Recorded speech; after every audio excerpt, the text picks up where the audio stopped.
ჰონორართან ერთად ფილმიდან ეს თეთრი კიტელი, ქუდი და ჩიბუხი დარჩა. ჩექმების გამოგზავნა კი დაავიწყდათ. დიდი ბელადის საზაფხულო ქუდი ახლა ხანდახან პატარა ლუკას გასართობია. აწყვეტილი ღილი ფილმის დეტალია. იოსები ნაძეჟდას მის დაკერებას თხოვს, მაგრამ ღილი ხელუხლებელი რჩება. იმ დღეს მათ ცხოვრებაში საბედისწერო გასროლა ისმის. გაბოროტდა ბოლოს და 32 წლის მერე დაიწყო და ყველაფერზე უარი თქვა რა, არაფერს აღარ მოერიდა. ანუ მე ვთვლი რომ სტალინმა ნაძეჟდას სახით დაკარგა საყვარელი პიროვნება. და მასთან ერთად მიაყოლა თავისი პირადი ცხოვრება და გადაერთო მარტო ამ ამბავზე. დუტამ დერეფანში ერთი სტალინივით გაიარა, ოდნავ მენჯეგაშვილმა. განზე გადგმული ნაბიჯები და 3 დღის ნაცვლად მოსკოვში 3 თვე დარჩა. ასე გაჩნდა იოსებ ბესარიონიძე სტალინის ბოლო და ყველაზე ახლებული სახე კინემატოგრაფში. ცოტა ესეთი მენჯებში გადახსნელი კაცი იყო. ფეხები ქონდა ესეთი. ხა. გარეთ. და მე ესეთი დაბალი რო იყო, კომპლექსი ქონდა, გაიგე, სიდაბის. და ყოველთვის ეს. და გავაგებდა ესე დადიოდა.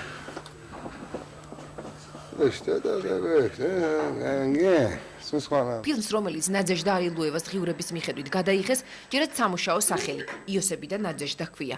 დღის სინათლე ჯერ არ უნახავს, თუმცა რუსეთის საზოგადოებრივმა არხმა სტალინის ახალი იმიჯი 2 მილიონად უკვე შეიძინა. მალე 4 სერიამ ფილმს და დუტა სტალინს რუსეთში ყველა ნახავს.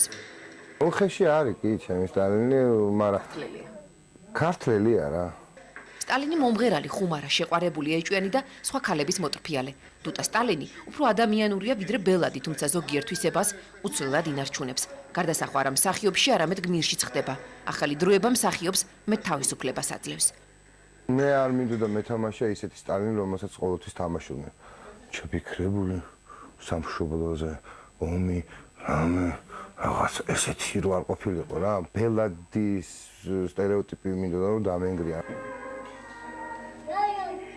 თუკი საბჭოურ ცხოვრებაში და არც თუ შორეულ წარსულში სტალინი ფილმებსა და სცენაზე მკვეთრად განსაზღვრული წესებით ცხოვრობდა, დღეს ის პაემანზეც დადის, დედიშობილად დგას და სიდედრსაც ეხუმრება.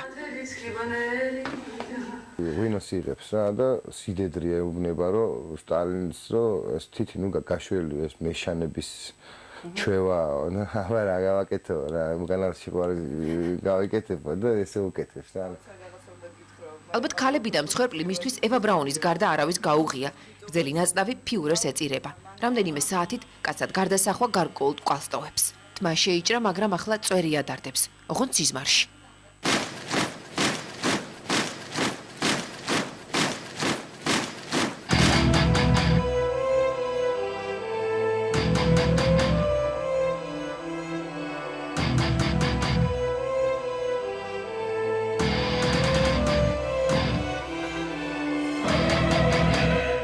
ვიცი რომ ქალი ვარ და არა და ვიცი რომ უნდა სპექტაკლისთვის ეს მოწესრიგდე და ვფიქრობ იმაზე რომ ეხლა რომ გავიპარსო ესე იგი ამომივა მე კიდე თავიდან და ესე იგი როცა ქალი მომინდება რომ ვიყო ესე იგი წვერები მაინც მექნება.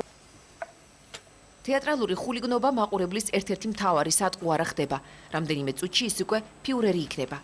ამბობს რომ ამ ხულიგნობას ყველაზე მეტად ბაბუა კოტე მახარაძე მოიწონებდა. ფიზიკური მსგავსება მხოლოდ მიახლოებული ვარცხილობით და სახის ფერით გამოიხატება. ისიც იმიტომ, რომ ხასიათი გამოიკვეთოს. მურვანიძის გმირი უფრო ფსიქოლოგიური სახია. აქ მთავარია ამბავი და არა პერსონაჟი. ჰიტლერის სცენაზე ახალგაზრდაა და მასში დიქტატორი არსებობას მხოლოდ იწყებს. არსად არის ექსცენტრიულობა და ისტერია, თუმცა ეს გმირს უფრო გამაღიზიანებელს ხდის. ჩემი ჰიტლერი მშვიდია უფრო. მაგრამ მე მგონი ამით უფრო არასასიამოვნო. მისი ყველა საქციელი გამომდინარეობდა იქიდან რომ იყო ნეკროფილი. ყველაფერი მკვდარი უყვარდა. სამყაროს მკვდარი უნდოდა რომ ყოფილიყო. სცენური სახეებიდან ყველაზე ახლოს მასთან ანტიგონე იყო. ამიტომაც მისი კარგად ესმოდა. ჰიტლერი კი ძალიან შორეული და უფრო საინტერესოა. რადიკალური განსხვავების მიუხედავად, ორი მსგავსება მაინც იპოვა.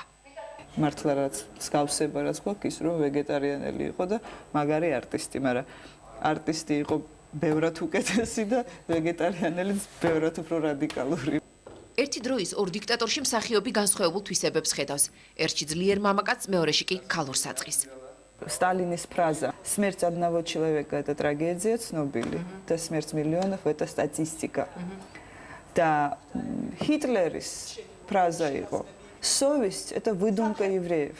მე მგონი ეს არ არის სერიოზული. ეს არის მამაკაცური საწყისი, ეს არის მამაკაცის თავი. და ეს არ არის მამაკაცის თავი, ეს არის დაავადებული თავი.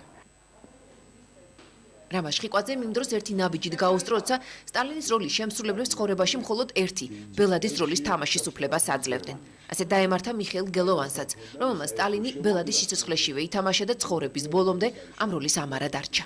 სხვებისგან განსხვავებით რამა შხიკვაძემ ორივე ბელადის ტყავი მოირქო. ერმაში იყო მაშინ კინემატოგრაფიის, ასე ვთქვათ, უფროსი კაცი რო იტყვია. ცოტა აპასნი კაცი იყო. ვრასაკეთებ თეატრშია. თეატრში მეუთხარ გიტლერის როლს თამაშობ. ასე შეისხადა. როგორ შენ გიტლერის როლს თამაშობ? ხო მეთქი გიტლერი. როგორ შეიძლება შენ სტალინი ითამაშე და გიტლერი როგორ ნაითამაშო? შხიკვაძის სტალინის საბჭოურ ჩარჩოებში ზუსტად ჩდებოდა დინჯი მოზომილი, ომზე ხალხსა და საბჭოთა სამშობლოზე დაფიქრებული. მხოლოდ საქმე და არაფერი პირადული. ზედმეტად ხა სტალინიში ვერ შენ ფანტაზიებს ვერ განახორციელებ ხა შენ რომ მოგინდეს რაღაც და იმპროვიზაციები გააკეთო არ შეიძლება. მისი პირველი ფიურერი ყვარყვარაში გამოჩნდა. ეს ტურუასეული მოულოდნელი გადაწყვეტილება იყო. სპექტაკლის ფირი დაიკარგა, თუმცა რეჟისორის და მსახიობებიც მიიჩნევენ, რომ ეს ტურუა შხიკვაძის ერთ-ერთი საუკეთესო სპექტაკლი იყო. იქ აჩვენა უკვე რომ გიტლერის მანერების ჰქონდა ამ კაცს. ახლა ესეთი ზანაძნილი წარმოიდგინე რომ ყვარყვარეში იმ პიესაში რა უნდა გიტლერს არა, მაგრამ აი იმ პიესას რო უყურებ, მაშინ შეთვის ნათელი ხდება, რატომ არის ეს გიტლერის სახე იქ გამოყენებული. ასერგასის დღე კი საოჯახო არქივში დევს. საკუთარ სპექტაკლებს ნაკლებად უყურებს, თუმცა დღესაც ყველა სცენა კარგად ახსოვს. ფირზე საუკეთესო ეპიზოდებს არჩევს. ჰიტლერი თამაშის საშუალებას იძლეოდა, მიმიკა, მანერები, ექსცენტრიულობა. ყვარყვარეს შემდეგ ის ასერგასის დღეში გამოჩნდა და სცენაზე უკვე დიდხანს დარჩა. მისი ჰიტლერი გროტესკულიც არის, რეალური წყოლის შემძლეც და უსუსურიც. ომიდან 61 წლის შემდეგაც კი გასული საუკუნის ორი ბელადის ტყავს მსახიობები სიამონებით ირგებენ. ეს საკუთარი ძალების გამოცდის და ეპოქის დიქტატორის თვალით დანახვის შანსია. შანსი მართო იმპერია ქართული აქცენტით ან გერმანული ექსცენტრიულობით.